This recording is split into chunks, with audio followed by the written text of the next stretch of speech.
பண்ணாங்கன்னா எங்க வீட்டுல கிளீன் ப்ராசஸ் போயிட்டு இருக்கு. ரொம்ப டேரக்ட் ஆயிடுச்சு. 1 இயர் நான் இதெல்லாம் கிளீன் பண்ணி பாருங்க.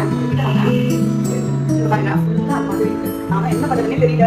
நல்லா ஏதாச்சும் வீட்டுக்கு போகணும்னா அது அந்த அளவுக்கு போனீங்க பாருங்க இங்க இருக்கு. அது மாதிரி கிச்சன்ல வைக்கிற வெசல்ஸ் எல்லாம் பாருங்க இந்த மாதிரி என்ன படிச்சிருக்காங்க நிறைய வீட்டுல அந்த மாதிரி இருக்கும். அதனால நான் வந்து மீஷோல வந்து பார்த்தேன். எல்லாரும் என்னடா பெக்கோ சொல்றாங்க அப்படின்னு எதிர்பார்க்கலான்னு நான் ஆர்டர் பண்ணிட்டேன். சரி இன்னைக்கு நான் உங்களுக்கு டெமோ பார்த்துட்டோம். நான் எப்படி போகுது நெக்ஸ்டாவே வந்து யூஸ் பண்ணி பார்க்கலாம். சரிங்களா?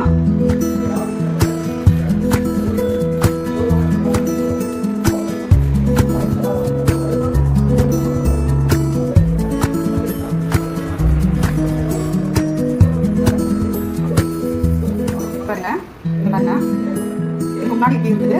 அதுக்கப்புறம் அதை அப்ளை பண்ண பிறகு தெரிஞ்சுன்னா இந்த மாதிரி நல்லா கிளீன் ஆகலாம். பெஸ்ட்டாக தான் இருக்குது. இங்கே பாருங்க அந்த பாத்ரூமில் இருக்க அந்த டேப்போட அந்த உப்பு கரெல்லாம் பாருங்க ரொம்ப அதிகமாக இருக்குது. அதுக்கப்புறம் அந்த டப்பு